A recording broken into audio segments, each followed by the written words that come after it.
റമദാനിൽ മാത്രമല്ല പെരുന്നാളിനും ഒരുപാട് പുണ്യങ്ങളുണ്ട്.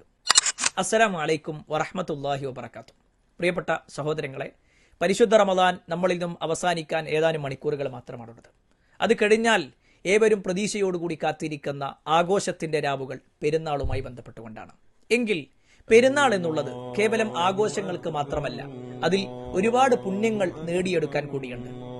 പെരുന്നാളിനോടനുബന്ധിച്ചുകൊണ്ടുള്ള 12 പുണ്യങ്ങൾ നമുക്കൊന്ന് പരിചയപ്പെട്ടാലും അതിൽ ഒന്നാമത്തെ കാര്യം, പെരുന്നാളിനെ നമുക്ക് അറിയിച്ചു തരുന്നത് മാസം കാണുമ്പോഴാണ്. എങ്കിൽ മാസം കാണുന്ന സമയത്തുള്ള ഒരു പ്രാർത്ഥന പ്രവാചകൻ സല്ലല്ലാഹു അലൈഹി വസല്ലം പറഞ്ഞു. അത് ഇപ്രകാരമാണ്: അല്ലാഹുമ്മ അഹില്ലഹു അലൈന ബിൽ അംനി വൽ ഈമാൻ വസ്സലാമതി വൽ ഇസ്ലാം റബ്ബി വറബ്ബുക്കല്ലാഹ്. ഈ പ്രാർത്ഥന നമ്മൾ നിർവഹിക്കുക.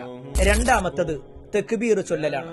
മാസം കണ്ടത് മുതൽ പെരുന്നാൾ നമസ്കാരം വരെ തക്ബീർ ചൊല്ലലാണ് ഈദുൽ ഫിത്തറിൽ പഠിപ്പിക്കപ്പെട്ടിട്ടുള്ളത്.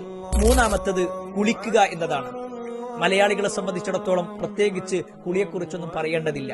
പക്ഷേ ഈ ഒരു കുളി പറയപ്പെടേണ്ടത് തന്നെയാണ്. കാരണം ഇതൊരു സുന്നത്താക്കപ്പെട്ട, പ്രത്യേകം പുണ്യം പറയപ്പെട്ട ഒരു കുളിയാണ്. അതുകൊണ്ട് തന്നെ ആ ഒരു നീയത്തിൽ തന്നെ കുളിക്കാൻ നമ്മൾ ശ്രദ്ധിക്കണം. നാലാമത്തെ കാര്യം, വസ്ത്രം ധരിക്കുക, അല്ല പുതുവസ്ത്രങ്ങൾ ധരിക്കുക എന്നതാണ്. ഒരാൾക്ക് പുതിയ വസ്ത്രങ്ങൾ ഉണ്ടെങ്കിൽ ആ പുതുവസ്ത്രം ധരിക്കണം. അതല്ല, ഒരാളെ സംബന്ധിച്ചിടത്തോളം ഇല്ല, പുതുവസ്ത്രങ്ങൾ ഇല്ലാത്ത ഒരാളാണെങ്കിൽ ഏതാണോ നല്ല വസ്ത്രം ആ നല്ല വസ്ത്രം ധരിക്കുക. നബി സല്ലല്ലാഹു അലൈഹി വസല്ലം ഈദ് നമസ്കാരത്തിന്റെ വിഷയത്തിൽ പ്രത്യേകം വസ്ത്രങ്ങൾ അണിയാറുണ്ടായിരുന്നു എന്ന് നമുക്ക് ഹദീസുകളിൽ കാണുവാൻ സാധിക്കും. സാന്ദർഭികമായി ഓർമ്മപ്പെടുത്തട്ടെ, നമ്മൾ വസ്ത്രം ധരിക്കുമ്പോൾ പുരുഷനാണോ നെരിയാണിക്ക് താഴെ വസ്ത്രം ധരിക്കാൻ പാടില്ല. സ്ത്രീയാണോ ഇസ്ലാമികമായ മര്യാദകൾ പാലിച്ചുകൊണ്ടുള്ള വസ്ത്രമായിരിക്കണം ധരിക്കേണ്ടത്. ഒന്ന് ഓർമ്മപ്പെടുത്തിയെന്ന് മാത്രം.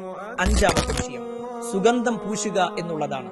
റസൂലുള്ളാഹി സ്വല്ലല്ലാഹു അലൈഹി വസല്ലം ഏറെ പോരിശയോടുകൂടി പഠിപ്പിച്ചിട്ടുള്ള ഒന്നാണ് സുഗന്ധം പൂശുക എന്നുള്ളത്. ആറാമത്തെ വിഷയം, ഭക്ഷണം കഴിക്കുക എന്നുള്ളതാണ്. ഈദുൽ ഫിത്തർ ആയതുകൊണ്ട് തന്നെ ഈദുൽ മുസല്ലയിലേക്ക് പോകുന്നതിന് മുമ്പ് നമ്മൾ പ്രത്യേകം ഭക്ഷണം കഴിച്ചു പോകലാണ് സുന്നത്തുള്ളത്.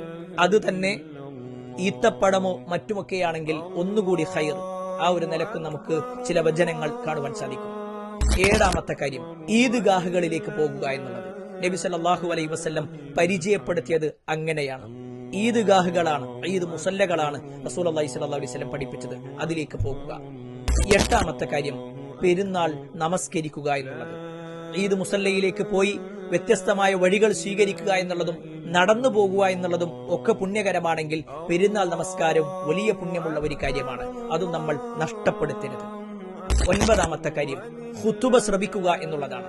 പെരുന്നാൾ നമസ്കാരം കഴിഞ്ഞാൽ ഉടനെ എഴുന്നേറ്റ് പോകലല്ല, കുറച്ചു നേരം അവിടെ ഒരു ഖുതുബയുണ്ടാകും. ആ ഖുതുബ കേൾക്കുന്നതും പുണ്യകരമായ കാര്യമാണ്. പത്താമത്തെ വിഷയം, അന്നേ ദിവസം പ്രത്യേകിച്ച് ദാനധർമ്മങ്ങൾ ചെയ്യുക.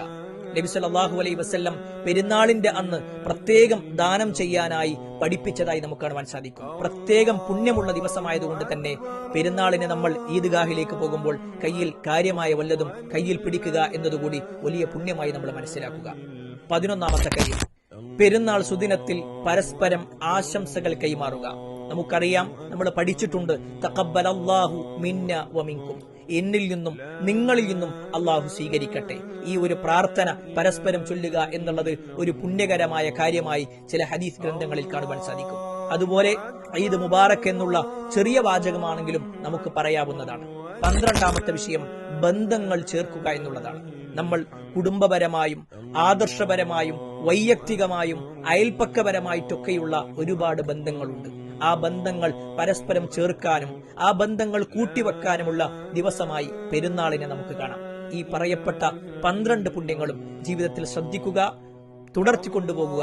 അള്ളാഹു അനുഗ്രഹിക്കുമാറാവട്ടെ. അസ്സലാമു അലൈക്കും വറഹ്മത്തുള്ളാഹി വബറകാതുഹു.